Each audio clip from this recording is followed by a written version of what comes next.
गजाननं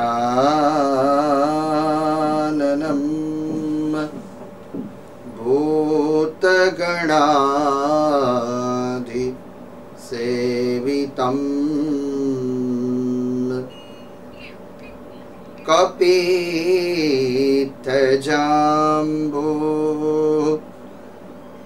फलचारुभक्षणम्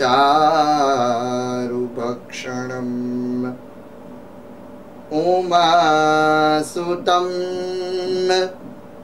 शोकविनाशकारकं नमामि विघ्नेश्वर पादपङ्कजम्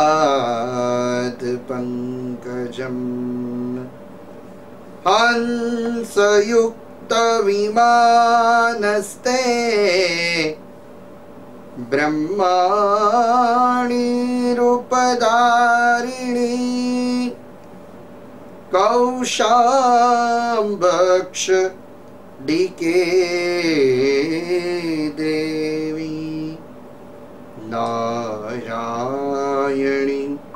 नमोस्तुते। सच्चिदानंद रूपाय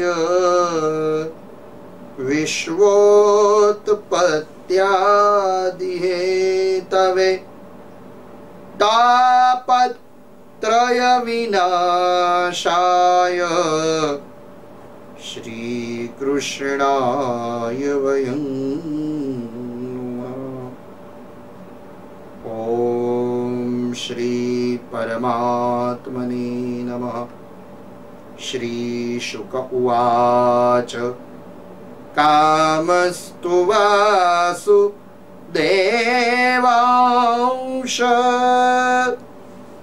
दग्धः प्राग्रुर्मन्युना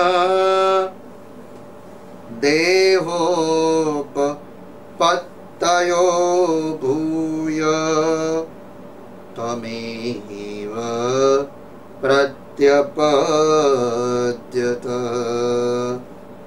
स एव जातु वैर्दव्याम् कृष्णवीर्य समूद्भव प्रद्युम्न इति विख्यातो सर्वतो नवमान्युतः। बोलिए श्री सुखदेव जी महाराज की जय। परीक्षित जी महाराज की जय। भागवत भगवान की जय।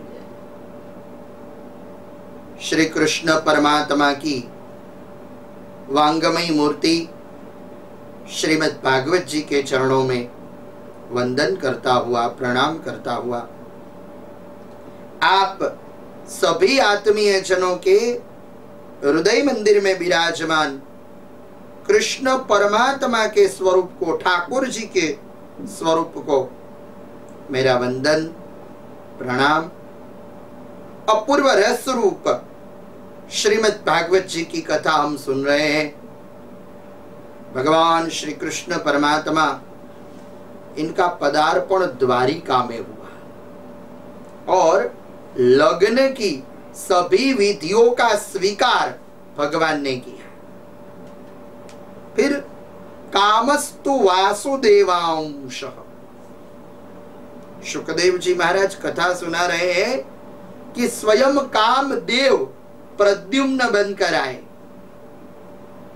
जब महादेव जी ने कामदेव का दहन किया तो कामदेव की पत्नी रोती हुई भोले बाबा के शरण में आई और भगवान का नाम ही आशुतोष है। आशुतोष मानी भगवान किसी के आंसू को देख नहीं पाते, तो रति रोने लगी। तो भोले बाबा ने कहा कि जब जदुवंश कृष्ण अवतारा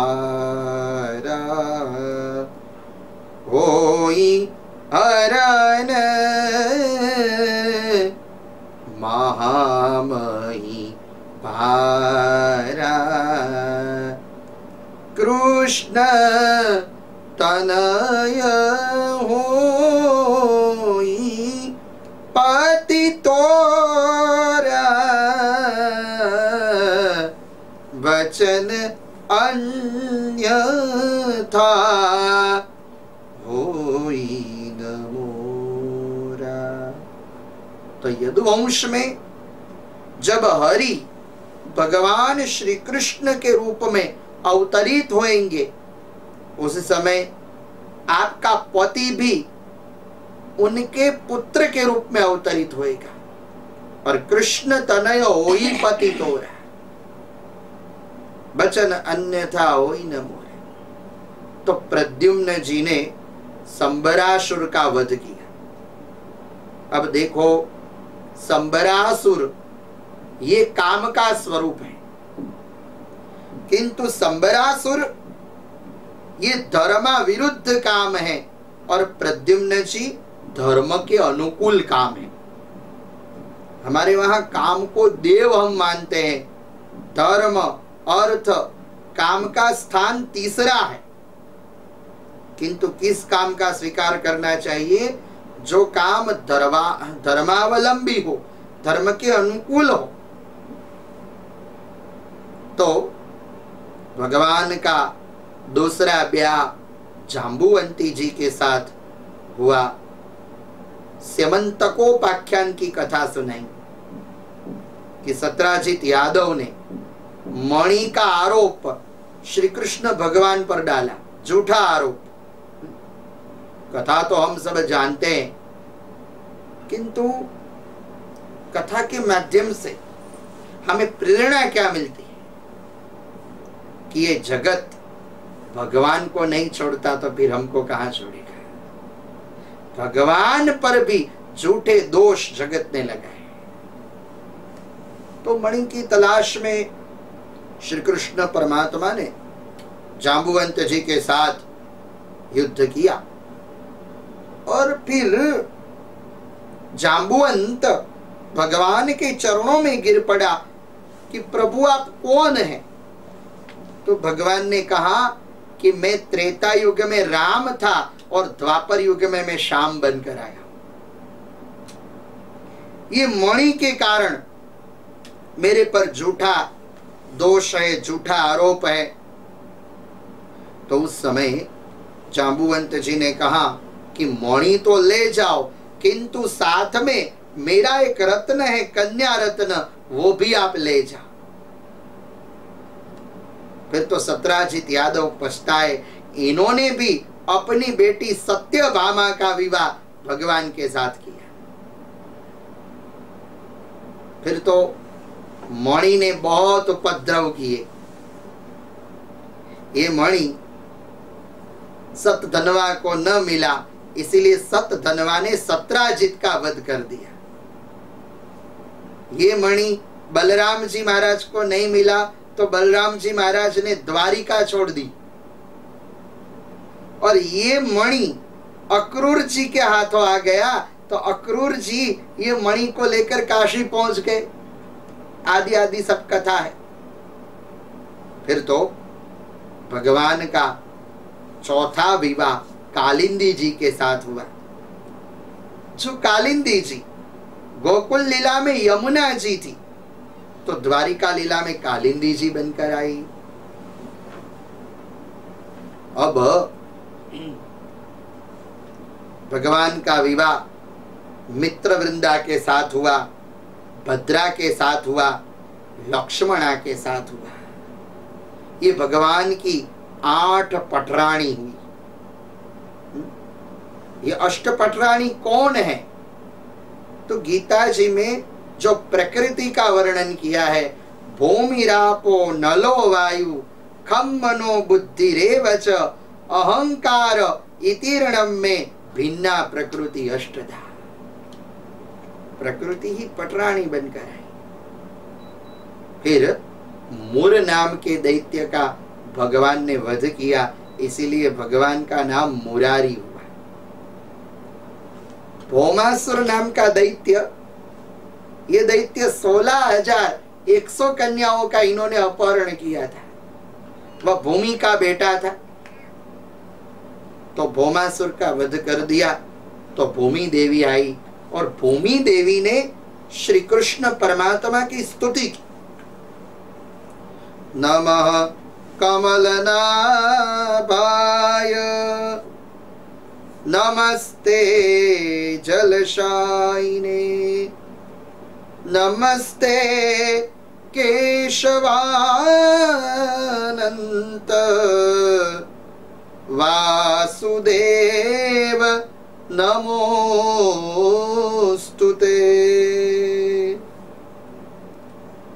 फिर तो जो 16,100 कन्याएं थी वो भगवान की शरण में आई कि अब हमारा कौन,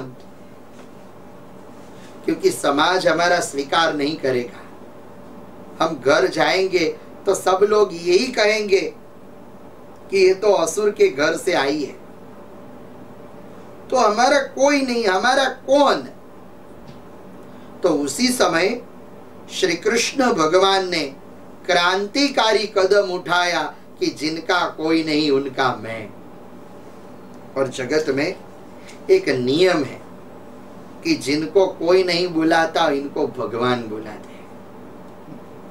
और इसीलिए कहा कि मुझ में तुझ में बस भेद यही, मैं नर हूं तुम नारायण हो, अर्पण कर दूं दुनिया भर का सब प्यार तुम्हारे हाथों में, अब सौंप दिया इस जीवन का सब भार तुम्हारे हाथों में। तो द्वारिका में 16,100 मंडप का निर्माण हुआ। प्रत्येक मंडप में भगवान कृष्ण अब प्रत्येक रानियों को 10-10 बेटा हुआ और एक बेटी हुई। फिर तो भगवान ने रुक्मिणी, सत्यभामा आदि महारानियों के अहंकार का खंडन किया। इस प्रसंग का वर्णन है। दाऊजी महाराज के द्वारा रुक्मी का वध हुआ। और फिर तो भागवत जी में वर्णन है कि दाऊजी महाराज व्रज यात्रा के लिए गए। श्री कृष्ण भगवान तो नहीं गए गोकुल में, किंतु दाऊजी महाराज गए। यमुना जी को नियंत्रित किया, द्विविध नाम के वानर का उद्धार किया। भगवान ने भी द्वारिका में काशी राज का वध किया। विमान और माया सहित नृग राजा का भगवान ने उद्धार किया। और फिर तो नृग राजा के प्रसंग में भगवान ने अपने पुत्र और पौत्रों को कहा कि ब्राह्मण चारों वर्णों में पूज्य है। इसीलिए भगवान कहते हैं कि वर्णानाम ब्राह्मणो गुरु। अनिरुद्ध जी जो भगवान के पौत्र हैं, इनका विवाह बाणासुर की बेटी उषा के साथ हुआ। ये प्रसंग में महादेव जी के ज्वरों ने श्री कृष्ण परमात्मा की स्तुति की। भागवत जी में ज्वर स्तुति का वर्णन है। फिर तो श्री कृष्ण भगवान की दिनचर्या का वर्णन किया कि भगवान कृष्ण क्या करते थे। तो भागवत जी में कहा कि बद्वम बद्वम दिने दिने ब्राह्मणों को गौदान करते थे हर रोज।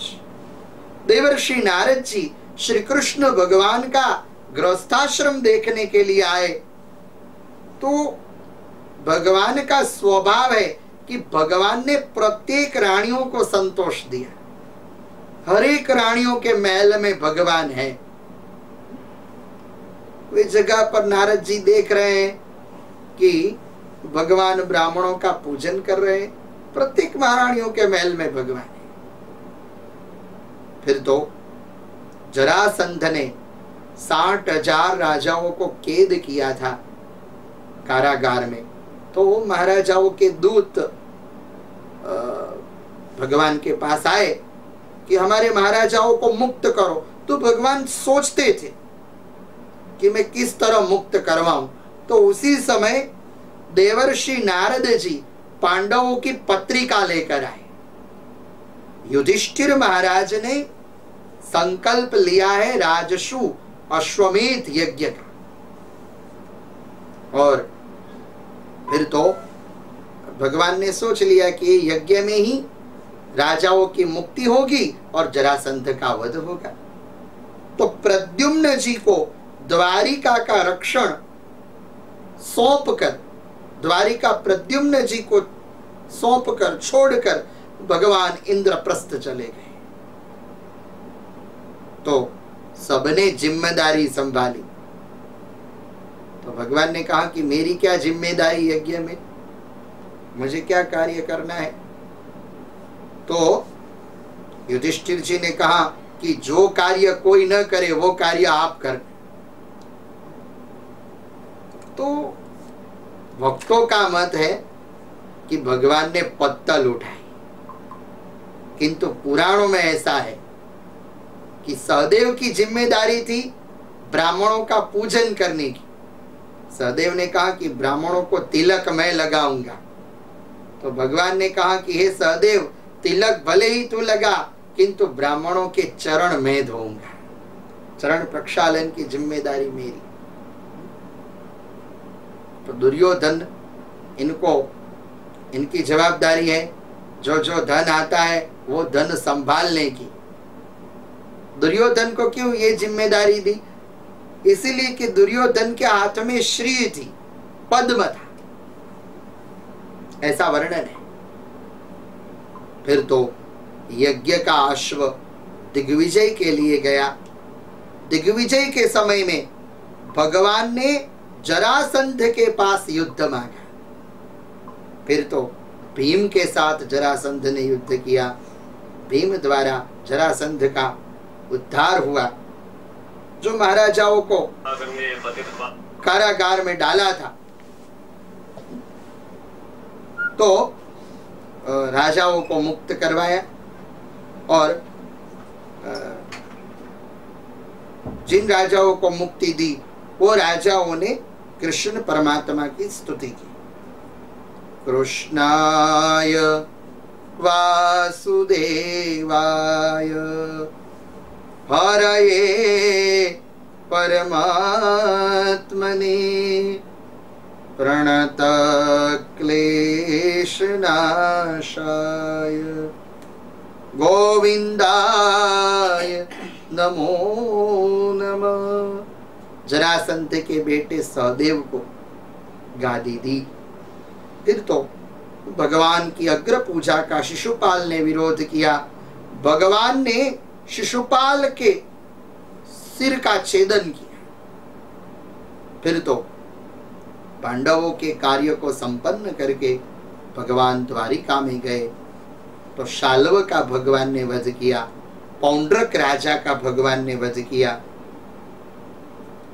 जांबुवंती के पुत्र सांब, इन्होंने दुर्योधन की कन्या का अपहरण किया। ये प्रसंग का वर्णन, दंतवक्र का उद्धार, और फिर पांडवों का मायामेल देखने के लिए सब कौरव गए। तो पांडव पत्नियों ने दुर्योधन का उपहास किया, और उसी उपहास ने महाभारत के युद्ध को जन्म दिया। महाभारत के युद्ध में दाऊजी महाराज तीर्थ यात्रा करने के लिए गए। तीर्थाटन करते करते वो नैमिषारण्य में आए, और नैमिषारण्य में सुत जी की हत्या की दाऊजी महाराज ने। फिर तो ऋषि मुनियों ने कहा कि हमारा यज्ञ कौन पूरा करेगा। तो उग्रश्रवा नाम के सुत को गद्दी पर बिठाया और कहा कि आप अपने पिताजी की तरह कथा कहने में कुशल बनेंगे। फिर तो दाऊ जी ने तीर्थाटन किया, कहाँ कहाँ गए? तो भागवत जी में कहा, सामुद्र से तुम अगमन महापातक नाशनम दाक्षिणम तत्र कन्याख्यम दुर्गाम देवीं ददर्शय। फिर तो परीक्षित महाराज ने प्रश्न पूछा कि भगवान ने अपने परम मित्र ब्राह्मण पर बहुत कृपा की। अब सुदामा चरित्र की जो कथा है, सब विद्वान करते हैं अपने अपने ढंग से, सबको अपना अपना भाव है, ये अच्छी बात है। किंतु आज मैं एक स्पष्टीकरण ये करना चाहूंगा कि भागवत में सुदामा के नाम का कोई उल्लेख नहीं है। दशम स्कंद का 80वां और 81वां जो अध्याय है, वो केवल एक निर्देश है कि एक मित्र था भगवान का। अब मैं आपको श्लोक ही सुना दूं, इसलिए आपको पता भी चले।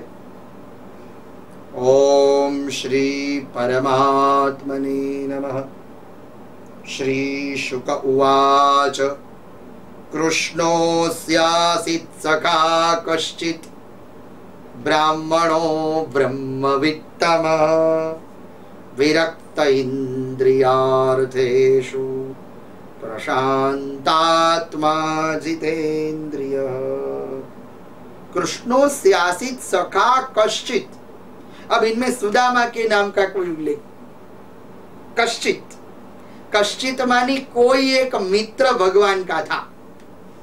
जब भगवान शांदीपनि ऋषि के आश्रम में विद्या अध्ययन कर रहे थे, तो कोई एक ब्राह्मण मित्र भगवान के साथ पढ़ रहा था। हाँ, सुदामा के नाम का उल्लेख अन्य पुराणों में है, किंतु भागवत जी में नहीं। भागवत जी में तो कश्चित कश्चित कश्चित। तो विद्या समापन हुई, तो अब ये चरित्र पर बहुत से कवियों ने अपना भाव, अपना मंतव्य प्रकट किया है। गुजराती साहित्य के ख्यातनाम कवि प्रेमानंद जी, प्रेमानंद जी के लिए गुजराती भाषा में इतना हम कह सकते हैं कि प्रेमानंद ना पेगड़ा में कोई पग ना नाखी सके। तो इन्होंने सुदामा चरित्र का वर्णन किया है। सुदामा ने भगवान के पास मांगा, मांगू बेव कर जोड़ी आपो मने मुरारी सदैव तमारा चरण विषे मनसा रेजो मारी। सुदामा ने क्या मांगा? जब विद्या अध्ययन पूरा हुआ तो इन्होंने द्वारिकाधीश के पास इतना ही मांगा कि मेरा मन आपके चरण कमलों में रहे, बस, और मेरी कोई कामना नहीं। और सुदामा गरीब नहीं है। कुछ लोग कहते हैं ना कि सुदामा गरीब कंगाल ब्राह्मण थे, तो वो गरीब नहीं है। वो गरीब इसीलिए नहीं है कि जिनका सम्मान द्वारिकाधीश ने किया हो, वो कैसे गरीब हो सकते हैं। हमको एक डॉक्टर के पास जाना हो तो अपॉइंटमेंट लेनी पड़ती है, इनका समय लेना पड़ता है। तो जगत की सर्वोच्च सत्ता ने जिनका सम्मान किया, द्वारिकाधीश ने, और द्वारिकाधीश ये कह दे कि मैं उनका मित्र हूं। गुजराती में और पंक्ति है। अब सुदामा जी की पत्नी, इनका नाम संत सुशीला बताते हैं। सुशीला वास्तव में सुशील थी। तो तंदुल लेकर सुदामा जी गए द्वारिका में।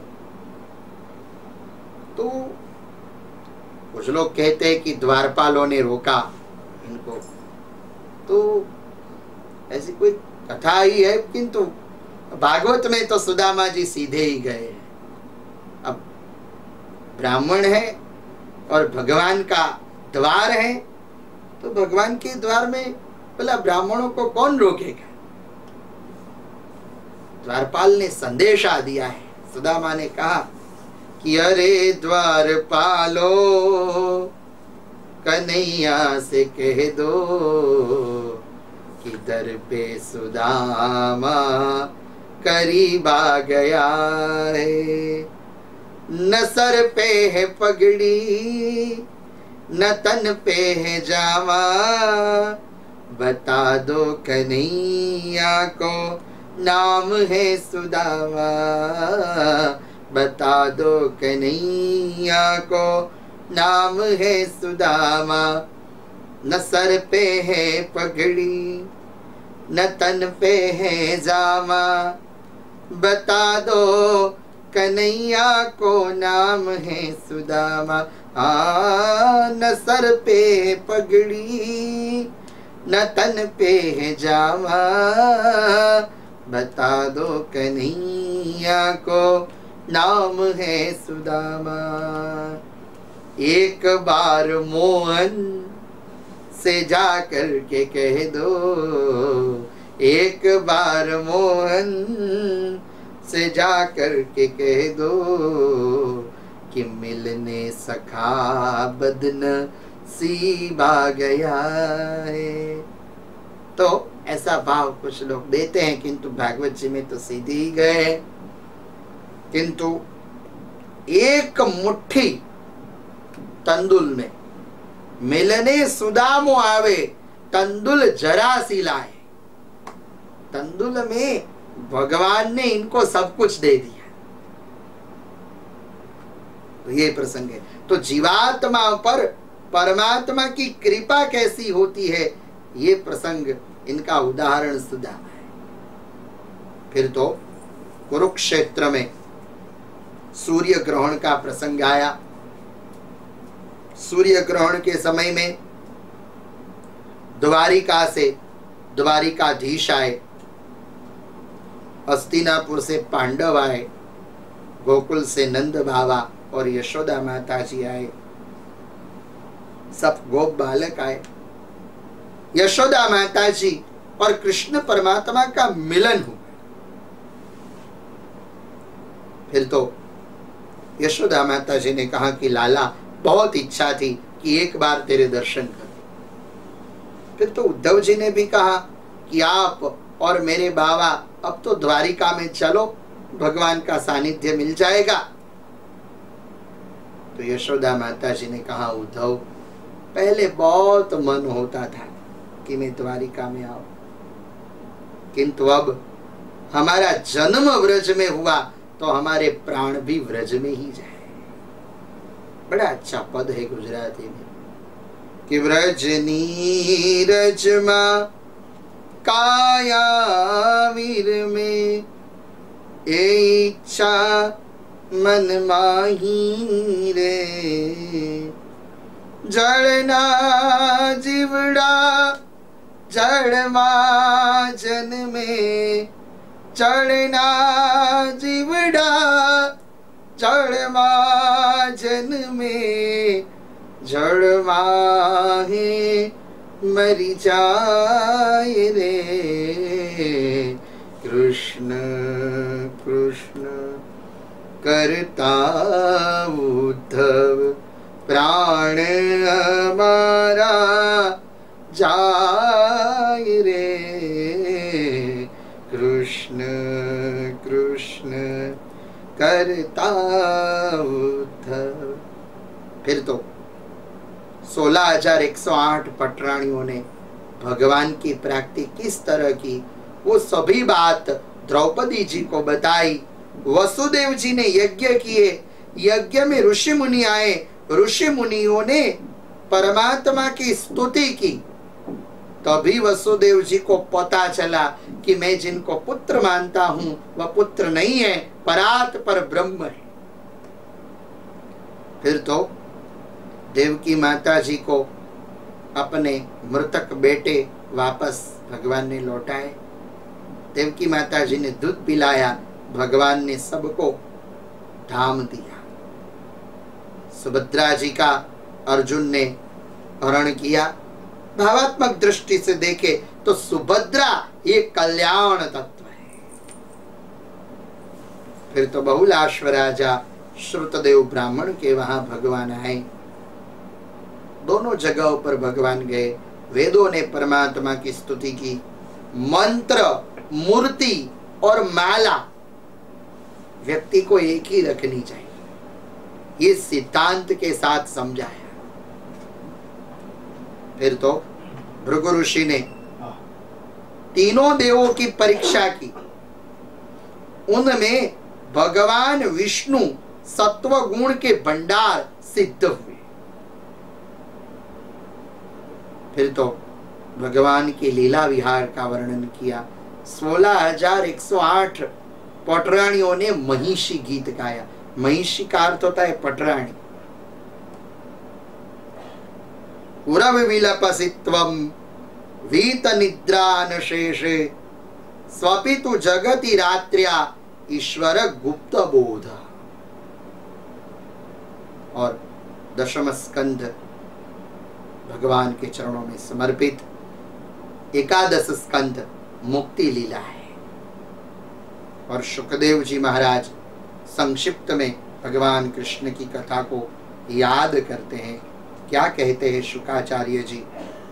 तो कहते हैं, ओम श्री परमात्मने नमः। बादरायणिरुवाच कृत्वा दैत्यवधं कृष्ण स रामो यदुर्वृत भूयोऽवतारयत् भारं जविष्ठं जलयं कलिं। संक्षिप्त में भगवान कृष्ण की कथा सुनाई। कृत्वा भगवान ने दैत्य का वध करके भूमि के भार का हरण किया। जविष्ठम जनयं कलिं। फिर तो सदवृत्ति और असदवृत्ति दोनों का नाश परमात्मा ने किया। असदवृत्ति मानी कौरव पांडवों के बीच कलह हुआ। एको सुतापि बहुपांडु सुताश्च पत्न्या। और सदवृत्ति यानी यदुवंश का क्षय किया। किंतु परीक्षित महाराज ने प्रश्न पूछा। राजोवाच ब्रह्मण्यानां वदान्यानां नित्यं वृद्धोपसेविना विपरश्राप कथमभूत् वृष्णीनां कृष्ण चेतसा। ये यादव कैसे हैं?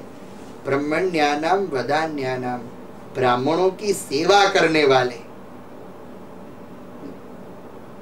बुजुर्गों को आदर देने वाले यादव, इनको ब्राह्मण श्राप किस तरह लगा? तो कथा सुनाते हैं शुकदेव जी महाराज कि दुर्वासा ऋषि, देवर्षि नारद जी, ये सब पिंडार क्षेत्र में यज्ञ कर रहे थे। यादवों ने ऋषि मुनियों का उपहास किया। जाम्बुवंती के पुत्र सांभ को सगर्भा स्त्री का स्वरूप स्वांग सजाया और यादवों ने पूछा ऋषि मुनियों को कि ये स्त्री को बेटा होगा या बेटी होगी? पुत्र होगा। तो ऋषि क्रोधित हुए और ऋषि ने श्राप दे दिया कि मुशलम कुलनाशय, यदुवंश के संहारभूत मुशल का जन्म होगा। अब मुशल को उग्रसेन महाराज ने समंदर में बहा दिया तो इनकी एरक नाम का घास हुआ। वो तीक्ष्ण था। वो घास का एक टुकड़ा जरा नाम के पारधी हाथ वो लग गया। इन्होंने बाण का फना बना दिया। फिर तो देवर्षि नारद जी द्वारिका में आए। गोविंद गुवि गुप्तायाम द्वारावत्याम कुरुद्वः अवाप्सी नारदो वीक्षणो कृष्णोपासन लालसा। फिर तो वसुदेव जी और देवर्षि नारद जी का संवाद हुआ। देवर्षि नारद जी ने सत्संग किया वसुदेव जी के साथ, और सत्संग में निमि राजा और 9 योगेश्वरों का संवाद सुनाया। मिथिला क्षेत्र में निमि महाराज यज्ञ कर रहे हैं, और यज्ञ मंडप में 9 योगेश्वर आए, ऋषभदेव जी के पुत्र। कविर हरिरंतरिक्ष प्रबुद्ध पिप्पलायन आविर्होत्रोर्थ द्रुमिल चमसकर भाजन। और फिर निमि महाराज ने क्या कहा? निमिरुवाच दुर्लभो मानुषो देहो देहिनां क्षणभंगुर तत्रापि दुर्लभं मन्ये वैकुंठ प्रियदर्शनम। ये मनुष्य देह दुर्लभ है, और मनुष्य देह में भी भगवान के भक्तों का दर्शन दुर्लभ है। फिर तो कवि नाम के योगेश्वर ने भगवान के अवतार चरित्र का, परम भागवत पुरुषों का वर्णन किया कि परम भागवत किनको कहते हैं? सर्वभूतेषु यत् पश्येत् भगवत भावमात्मन भूतानि भगवदात्मनि येष भागवतोत्तम। परम भागवत पुरुष इनको कहते हैं कि जो सब में परमात्मा के दर्शन करे, वही परम भागवत पुरुष है। फिर तो हरि नाम के योगेश्वर ने माया का वर्णन किया। अंतरिक्ष नाम के योगेश्वर ने भगवान के अवतार चरित्र की कथा सुनाई। ये सब सुनाया। फिर तो किस युग में भगवान की प्राप्ति किस तरह होती है? सतयुग में ध्यान द्वारा परमात्मा की प्राप्ति होती है। त्रेता युग में यज्ञ द्वारा परमात्मा की प्राप्ति, द्वापर युग में पूजन अर्चन द्वारा, और कलयुग केवल नाम धारा। सुमेरी सुमेरी उतर रही भव पार। कलयुग में नाम मात्र से भगवान के दर्शन होते हैं। तो ये सब सत्संग किया। योगेश्वर विदाई हो गए, देवर्षि नारद जी भी विदाई हो गए। फिर तो सब देव एकांत में भगवान के पास आए। भगवान ने कहा कि हे देवो, अभी एक कार्य बाकी है, यदुवंश क्षय, वो पूर्ण हो जाए, बाद में मैं धाम में आऊंगा। देवों को भी आतुरता है कि आप धाम में पधारें। फिर तो द्वारिका में अनिष्ट होने लगा। भगवान ने यादवों को कहा कि द्वारिका में अनिष्ट हो रहा है, चलो हम प्रभास क्षेत्र में जाएं, त्रिवेणी में स्नान करेंगे, सोमनाथ महादेव जी के दर्शन करेंगे। सबने जाने की तैयारी की। और इसी समय उद्धव जी भगवान की शरण में आए। कहा कि मैं जानता हूं कि आप स्वयं काल स्वरूप है, और काल स्वरूप बनकर आप सबको काल की मुंह के ओर ले जाना चाहते हैं, मैं जानता हूं, किंतु मुझे भी साथ ले जाइए। तब भगवान ने उद्धव जी को कहा कि हे उद्धव, हम साथ में आए नहीं हैं तो साथ में जाएंगे कैसे? कबीर जी कहते हैं ना कि 2 दिन का जग में मेला, सब चला चली का खेला। कोई आवे कोई जाए, कोई गठरी बांध सिधाए, ले जाए ना एक अधेला, सब चला चली का खेला। तो भगवान ने कहा कि हे उद्धव, जो श्राप यदुवंश को लगा है उन श्राप में से मैं आपको मुक्त करता हूं। और भगवान ने कहा कि हे उद्धव, ये जगत है ना, पाठशाला है। जगत रूपी पाठशाला में से आपको सब कुछ सीखने को मिलेगा। उद्धव, हमारे पूर्वज थे, इनका नाम था यदु, और यदु को दत्तात्रेय भगवान के दर्शन हुए, और यदु ने दत्तात्रेय भगवान को पूछा कि हमारे पास भगवान ने दिया हुआ सब कुछ है, सब कुछ होते हुए भी हम दुखी है, और आपके पास तो कुछ नहीं है फिर भी आप सुखी है, मस्त है, आपके गुरु कौन है? तो दत्तात्रेय भगवान ने कहा कि समग्र अस्तित्व मेरा गुरु है। देखो, हमारी दीक्षा गुरु भले ही एक हो, किंतु हमारे शिक्षा गुरु अनेक हो सकते हैं, ज्ञान गुरु अनेक हो सकते हैं, जिनके पास से हमें कुछ प्रेरणा मिले, जिनके पास से हम सब कुछ सीख सके। तो दत्तात्रेय भगवान ने कहा कि आकाश मेरा गुरु है, आकाश के पास मुझे ये प्रेरणा मिली कि मनुष्य का शरीर मरता है, आत्मा अमर है। मधुमक्खी मेरा गुरु है, मधुकृत, इनके पास से मैंने सीखा कि संग्रह नहीं करना चाहिए जीव को। पाणी पात्रो धरा नात्रो मक्षी के इवन संग्रही। भमरा मेरा गुरु है, भमरे के पास मैंने सीखा कि रस में आसक्त नहीं होना है, किंतु एक रस में आसक्त होना है। वह रस कौन सा? अणुभ्यश्च महद्भ्यश्च सर्वेपि कुशलो नर, शास्त्रेपि कुशलो नर, सर्वतः सारमादद्य पुष्पेभ्य इव षट्पदै। हमरा के पास सीखा। और दत्तात्रेय भगवान ने कहा कि पिंगला नाम की वारांगना भी मेरी गुरु है, और वारांगना दिन और रात पुरुष का चिंतन करती है कि कोई पुरुष आएगा मुझे धन देगा।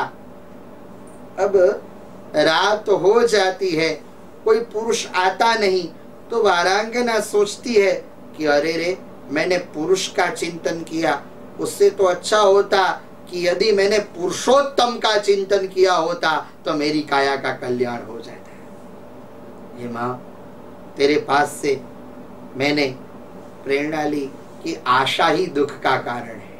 कोई वस्तु की अपेक्षा, वही दुख का जन्म होता है, क्योंकि अपेक्षा की पूर्ति नहीं होती। तो आशा ही परमम दुखम, नैरास्यम परमम सुखम।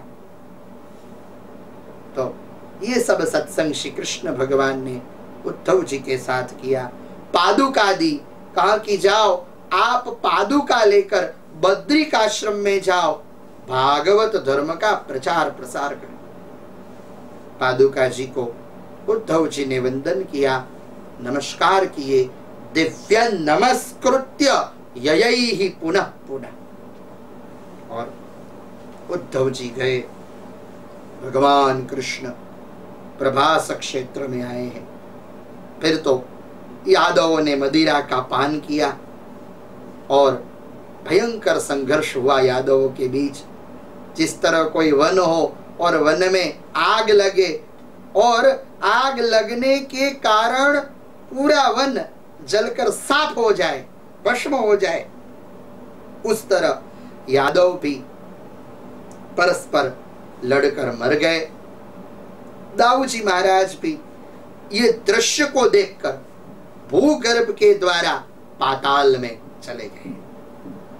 भगवान कृष्ण अकेले बैठे हैं। दारू खाया है, तुलसी की माला की सुगंध दारू को आई। प्राची के पेड़ के नीचे बैठे हैं और कहा कि ये क्या हो गया, हमारे स्वजन मारे गए प्रभु, मैं आपको लेने के लिए आया हूं। तो उस समय भगवान ने कहा कि दारुक, पूरा जीवन तूने मेरा रथ चलाया भाई, किंतु अब तू चला जा। क्यों? कि अब मुझे लेने के लिए दूसरा रथ आ रहा है। द्वारिका के प्रजाजनों को कहना कि 7 ही दिन में प्रलय होगा। दारुक के देखते ही नंदक तलवार, कौमुदी गदा, 5 जन्य शंख, सारंग धनुष, सुदर्शन चक्र, ये सब अदृश्य हो गया। दारुक चला गया। जरा पारधी आया, इन्होंने धनुष पर प्रत्यंचा चढ़ाकर बाण छोड़े, भगवान के चरणों में लगा। जरा ने क्षमा मांगी तो भगवान ने कहा कि हे जरा, ये तो हिसाब पूरा हुआ। रामा अवतार में मैंने तुझे छिपकर मारा था, आज तूने मुझे छिपकर मारा। भगवान कृष्ण तो सदेह सशरीर धाम में गए, किंतु जगत को इन्होंने एक संदेश दिया कि कर्म का फल किसी को भी नहीं छोड़ता। कोई व्यक्ति को सबको भुगतना पड़ता है। कोई लाख करे चतुराई, किंतु कर्म का लेख मिटे न जाए। तो भगवान ने अपना समग्र तेज श्रीमद् भागवत जी में प्रस्थापित किया। फिर तो अर्जुन जी को काबों ने लूट लिया। समय समय बलवान है, नहीं पुरुष बलवान, काबे अर्जुन लूटियो, वही धनुष वही बाण। भगवान कृष्ण ने अर्जुन जी के पास से ऐश्वर्य छीन लिया। भगवान कृष्ण नहीं रहे। 4 वर्ण 4 आश्रमों का निरूपण करके 11 स्कंध को विराम दिया। 12 स्कंध में आरंभ में कलियुगी राजाओं के वंश का वर्णन किया। शुकदेव जी महाराज कहते हैं, राजन, कलौ दोष निधे राजन, अस्ति एको महान गुण, कीर्तना देव कृष्णस्य मुक्त संग परम। कलयुग में अनेक दोष है, किंतु एक गुण है। वह गुण कौन सा है? कि कलयुग में कीर्तन द्वारा भगवान की प्राप्ति होती है। मेरे पिताजी ने जो भागवत संहिता मुझे पढ़ाई, वो संहिता हे राजन मैंने आपको सुनाई। अभी आपके मन में कोई प्रश्न हो तो बोलो, क्योंकि जब तक मैं हूं तब तक तक्षक का साहस नहीं होगा कि यहां आए। अच्छा, तक्षक आए और आपको डसे, ये दृश्य देखने के लिए मैं खड़ा भी नहीं रहूंगा। अभी आपके मन में कोई प्रश्न हो तो बोलो। तो परीक्षित महाराज ने कहा, सिद्धोस्मि अनुगृहीतोस्मि, सिद्धोस्मि अनुगृहीतोस्मि, भवता करुणात्मन, श्रावितो यच्च मे साक्षात् अनादिनिधनो हरि। मैं सिद्ध हुआ, अनुगृहित हुआ। आपने मुझे भागवत नहीं सुनाई, किंतु भागवत के रूप में आपने मुझे प्रत्यक्ष मेरे ठाकुर के दर्शन करा दिए, मेरे भगवान के दर्शन करा दिए। जो भगवान मुझे बुला रहे हैं। अब मुझे तक्षक का कोई भय नहीं। तक्षक भले ही कल आ रहा हो ना, तो आज ही आ जाए। शुकदेव जी महाराज ने कहा कि हे राजा, यदि आपको तक्षक का कोई भय नहीं तो आप इतना सुन लो कि मनुष्य का शरीर मरता है, आत्मा अमर है। फिर शुकदेव जी महाराज विदाई हुए। सबकी आंखों में अश्रु आ गए।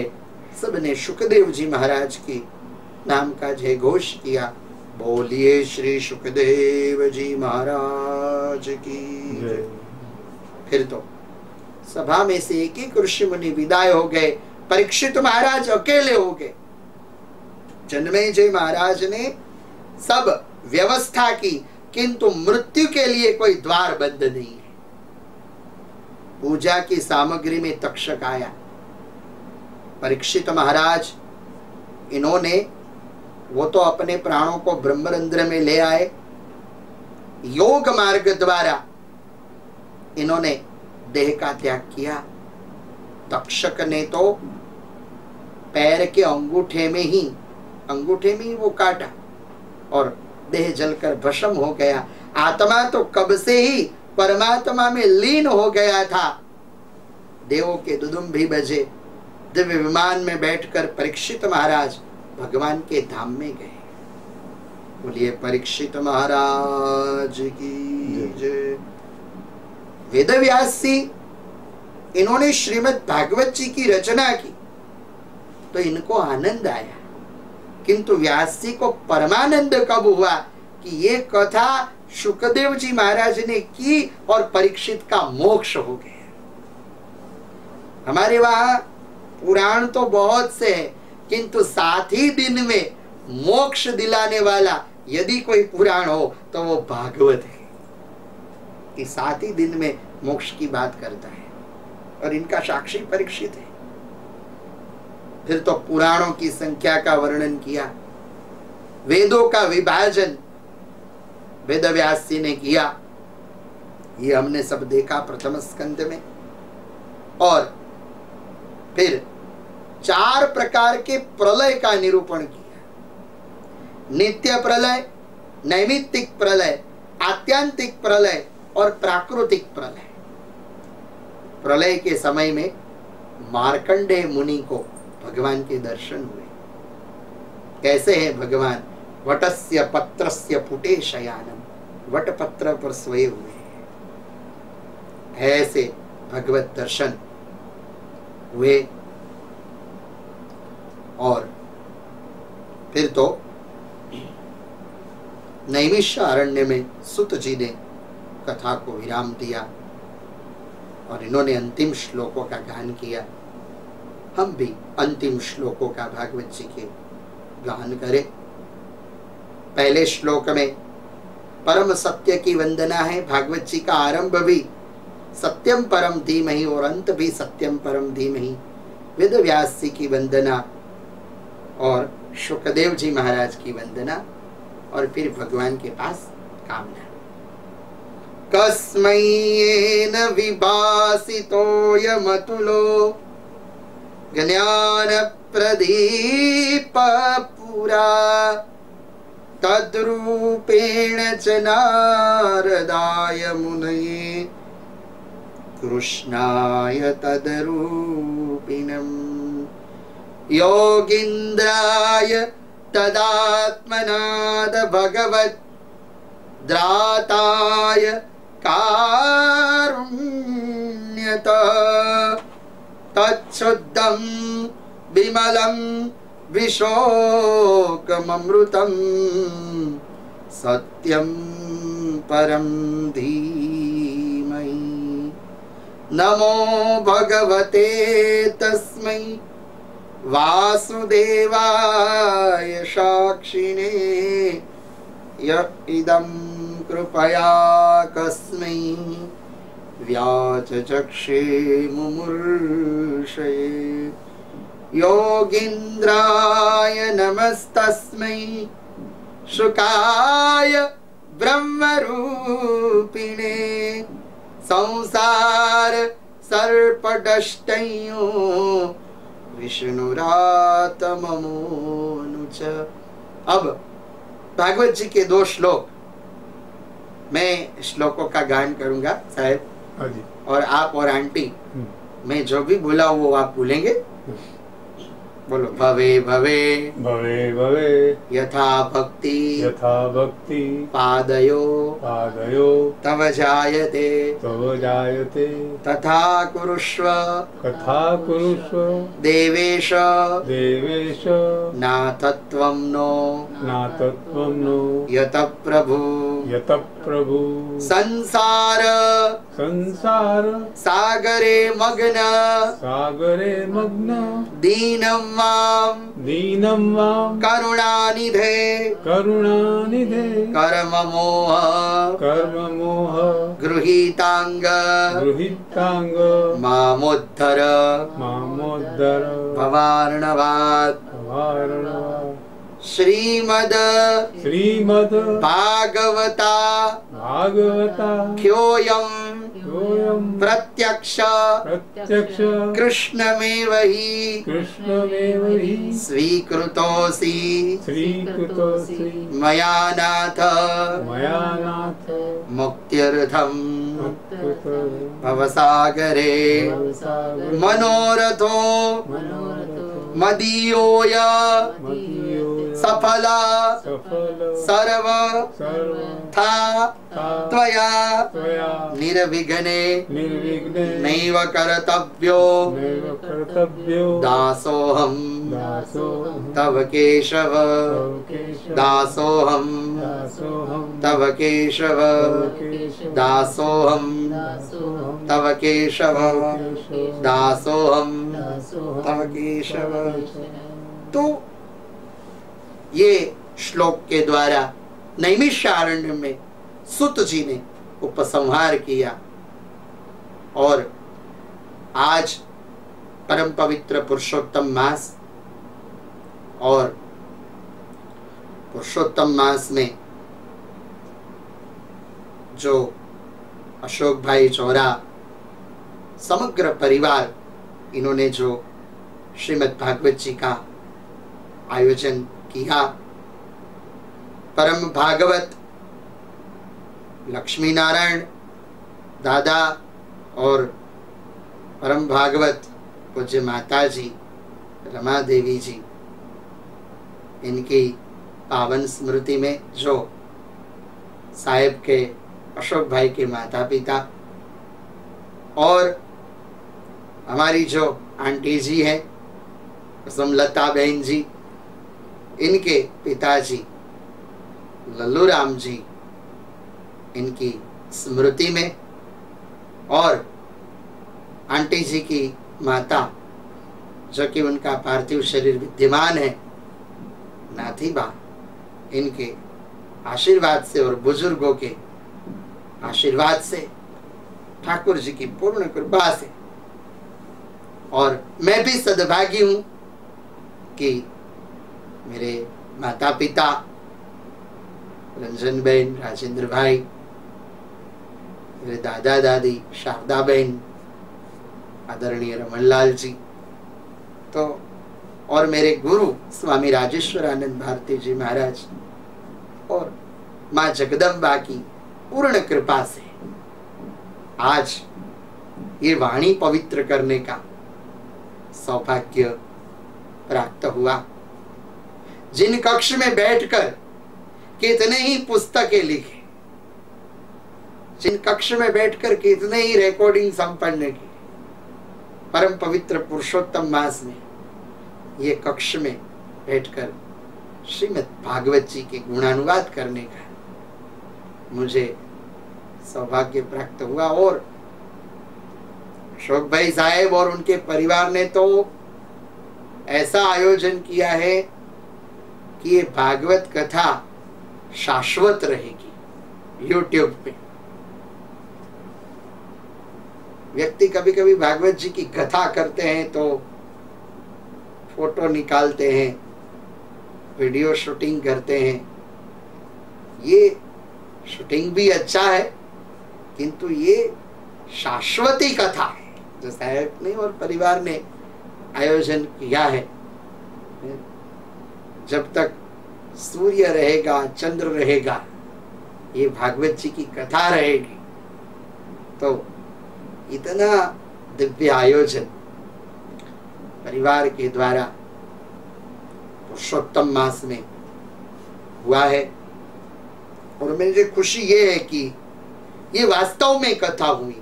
नहीं तो कई जगह पर ऐसा होता है कि आयोजन होते हैं तो आधा घंटा तो भाषणबाजी में निकल जाता है, फिर सब व्यक्ति अपना अपना प्रभाव को दिखाते हैं, प्रभुत्व। किंतु यहाँ कोई प्रभुत्व नहीं है, यहाँ तो सीधी भागवत जी की कथा है, भगवत गुणानुवाद है। तो मैं समग्र परिवार को आशीर्वाद देता हूँ कि स्वस्त्यस्तु ते कुशलमस्तु चिरायुरस्तु गोवाजिरस्तु धन धान्य समृद्धिरस्तु ऐश्वर्यमस्तु बलमस्तु रिपोक्षयोस्तु वंशे सदैव भवताम हरिभक्तिरस्तु। सभी संकल्प भगवान आपके पूर्ण करे और जो जो भी विज्ञान और टेक्नोलॉजी के माध्यम से सुन रहे हैं उन सभी की मनोरथ भी भगवान पुरुषोत्तम परिपूर्ण करे। इन्हीं भावों के साथ हम आभार गीत गाकर ही वाणी को विराम दे। आभार गीत गुजराती में है। जिन जिन लोगों के उपकार हम पर हुए हैं उनको थैंक यू तो हम कहे ही कम से कम। तो पहला उपकार हमारे माता पिता का है, दूसरा उपकार हमारे गुरु का है, तीसरा उपकार हमारे भगवान का है और चौथा उपकार हमारे बुजुर्गों का है। तो बोलो थैंक यू, बोलो थैंक यू, बोलो थैंक यू वेरी मच। उपकार कर्या जेने जेने एने thank you very much. Mummy papa ना चरणों चू मीने कहिए थैंक यू थैंक यू। जाते दुख वेठीने अमने जीवन नु सुख आप्यू, ओ जीवन नु सुख आप्यू। मम्मी थैंक यू, पापा थैंक यू, तमने थैंक यू वेरी मच। उपकार कर्या जेने जेने एने थैंक यू वेरी मच। संत गुरु ने ऋषि मुनियों ने पावती कहिए थैंक यू थैंक यू।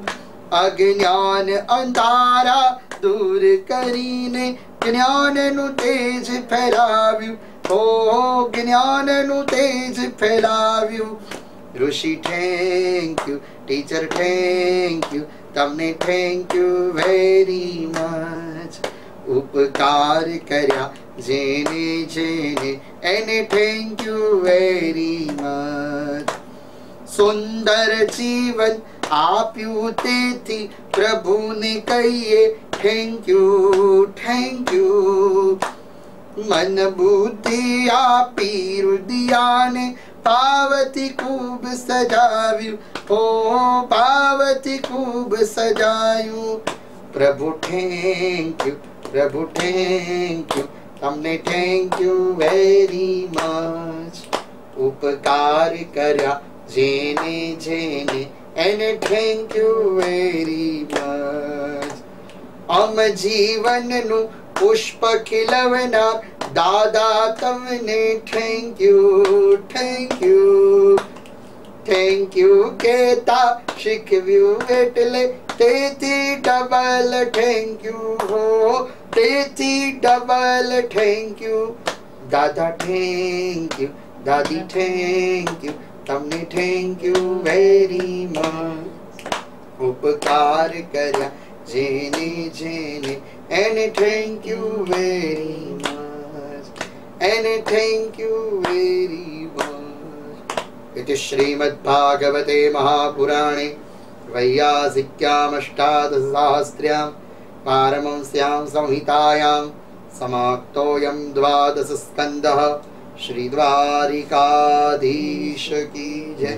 कायेन वाचा मनसेन्द्रियैर्वा बुद्ध्यात्मना वा प्रकृते स्वभावात् करोमि यद्यत् सकलं परस्मै नारायणायेति समर्पयामि। ओम हरये नमः। ओम हरये नमः। ओम हरये नमः। भागवत भगवान की जय। सुखदेव जी महाराज की जय। ओम नमः पार्वती पतये। हर हर महादेव। कृष्ण कन्हैया लाल की जय। बाला ने माखण भावे रे, काना ने मिश्री भावे रे। काना ने माखण भावे रे, काना ने मिश्री भावे रे। गारी धराऊं घुघरा धरूं, ढेबर धरूं सई। गारी धराऊं घुघरा धरूं, ढेबर धरूं सई। मोहन थाળ ने मालपुआ पण, मोहन थाળ ने मालपुआ पण, माखण जीवानी। काना ने माखण भावे रे, काना ने मिश्री भावे रे। शीरो धराऊं पूरी धराऊं, सुतर फेणी सई। शीरो धराऊं पूरी धराऊं, सुतर फेणी सई। 56 भोग सामग्री धरू पण, 56 भोग सामग्री धरू पण, माखण जीवानी। काना ने माखण भावे रे, काना ने मिश्री भावे रे। जाते जाते ना मेवा धराऊं, दूध साकर ने दही। जाते जाते ना मेवा धराऊं, दूध साकर ने। ऊपर ताजा घी धरू पण, ऊपर ताजा घी धरू पण, माखण जीवानी। पाला ने माखण भावे रे, काना ने मिश्री भावे रे। माखण भावे रे, काना ने मिश्री भावे रे। एक गोपीए माखण धर्यु ने, हाथ जोड़ी उभी रही। एक गोपीए माखण धर्यु ने, हाथ जोड़ी उभी रही। दीनो नाथ રીજ્યા ત્યારે, दीनो नाथ રીજ્યા ત્યારે, नाच्या थई थई थई। काना ने माखण भावे रे, काना ने मिश्री भावे रे। काना ने माखण भावे रे, काना ने मिश्री भावे रे। काना ने माखण भावे रे, काना ने मिश्री भावे। कृष्ण कन्हैया की जय। गोविंद गोपाल की जय। आरती पापियों को पाप से तारती, भागवत भगवान की आरती। पापियों को पाप से तारती। हर ग्रंथ पंचम वेद निराला,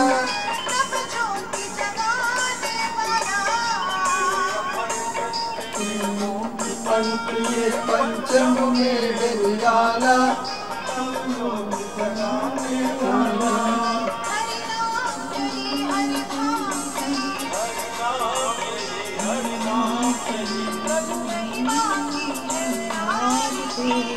पापियों को पाप से तारती, भगवत भगवान की आरती।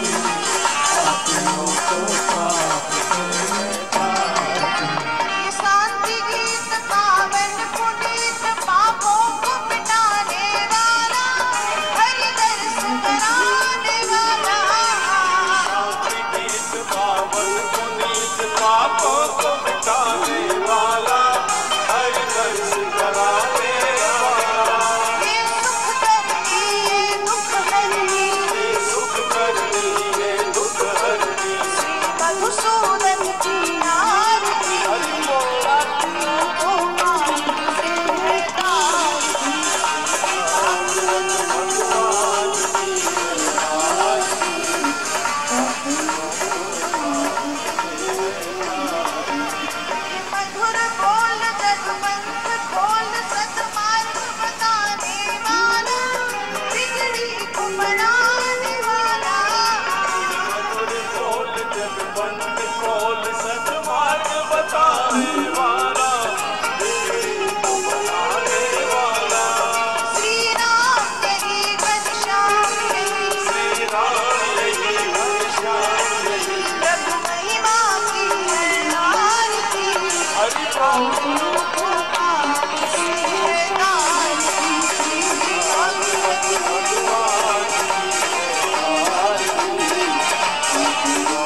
संसार सारं भुजगेन्द्रहा सदा वसन्तं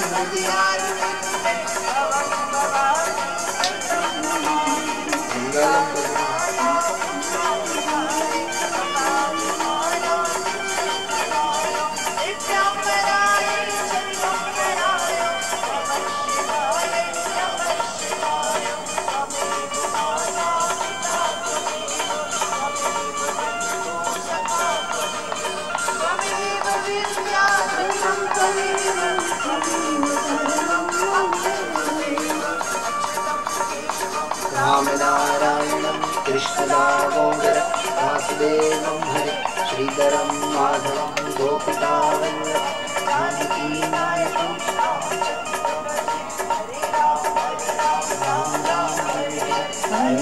हरे कृष्ण कृष्ण कृष्ण हरे राम हरे राम राम राम